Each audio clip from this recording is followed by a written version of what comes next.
Exclusive. So this exclusive video, if you're listening to this, you're on YouTube. Hello, well done for finding us. Congratulations, you've solved the riddle. Yep. I watched Hidden Figures. Do you know anything about this film? Was this the one that has that was by the guy that did Thingy? I don't know. It's directed by Theodore Melfi.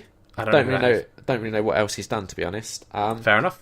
It's based on book of the same name by Margot Lee Shetterly. Okay. Do you know what it's about? No idea. It's all about the female African-American mathematicians who worked at NASA. Got you. Yeah. I've seen the trailer. Yeah. Yeah, in the 60s when America was involved in the space race against Russia. Yeah. So I think it's an important story that deserves to be told, but I think the issue this film has is it tries to tell the story of three women, and one of them definitely gets like the main focus, and you'd say is like the main character, and then like two of her friends also have significant roles, but not as significant. And I kind of personally would have preferred there to be more of an equal split of time between the three, because I found each three fascinating for different reasons. Yeah. So the main one you've got is Taraji P. Henson as Katherine Johnson. And she's like super smart with numbers. You give her a calculation, she just figures it out. Like that. Then you've got Octavia Spencer as Dorothy Vaughan. She was very like forward thinking. So she initially started as like kind of like a supervisor for these women who were called computers. Before there was actual computers. But because of the way NASA was run, like they wouldn't really give her the title of supervisor, which obviously came with certain benefits like a pay rise and stuff. Right, got you. And she kind of saw that they were bringing in like the first IBM like processing computer, and basically got the women that she worked with and herself to learn how to code these computers so their jobs wouldn't become redundant. Okay. So that was interesting. And then you have Janelle Monáe, I think, as Mary Jackson, who more looks at the engineering side of things. And she was really good. Like, that actress is amazing, and her kind of role seemed like the most like shortchanged.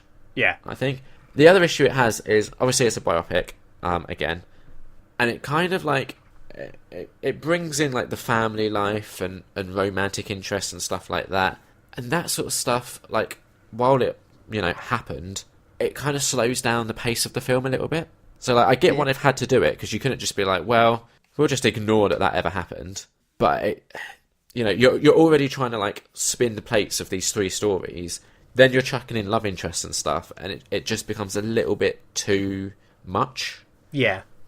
Really good support cast. You've got Kevin Costner, Kirsten Dunst, Jim Parsons, who I've read like a lot online about people absolutely hating Jim Parsons, but I thought he was fine. Yeah, I don't mind him. Yeah, you got a really good like 60s soundtrack that kind of really helps like get you in the mood of the time. And the thing I was most surprised about is, obviously, despite this being set in 1960s, how relevant it still is today. I don't know if that's necessarily a good thing. Yeah. But like, there's definitely I completely see, like, one, it's an overlooked story that 100% should be told, but two, like, I see why they're telling it now as well. Yeah, but then how long ago did this start being? Or do you just mean in general, not like specifically current events? I don't know. Yeah, not like specifically current events, but like, you look at... there are problems. Yeah. Kind of funny in places.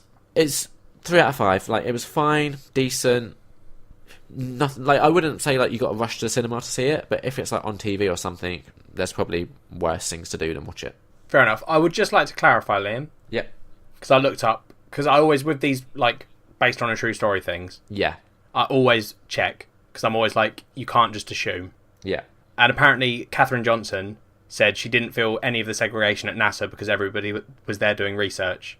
Yeah. And she felt like a peer and not segregated. Yes. I just want to clarify that that's a thing. Yeah, obviously, like you said, when it's like based on a true story, it's like when we talked about, in this episode we talked about The Founder, on last episode we talked about Hacksaw Ridge. Like, you've always got to take it with a pinch of salt. Like, that based on a true story will always boil down to there is a percentage that is based on truth. Yeah. So, yeah, I mean, I haven't read the book, so I don't know. I just more wanted to defend NASA because I love NASA. Yeah, and I don't. I don't even know how they're portrayed. So yeah, I don't think this film like portrays them in a particularly bad way. fair enough. It's just very much like of the time. You know, it's understandable there was segregation, not necessarily at NASA, but in the film you see it elsewhere as well, like on buses and stuff. Yeah. There's a scene when one of them goes to court, and there's like a sort of a section of the courtroom that she has to go to. Oh. So it's there. It's touched upon at NASA, but like you said, if Katherine Johnson is saying she didn't necessarily notice it, then that could be from the percentage of made like movie life, you know. Yeah.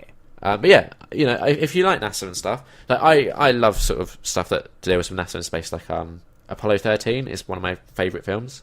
It's a good film. Really good film. This doesn't quite hit those levels, but still good. Fair enough.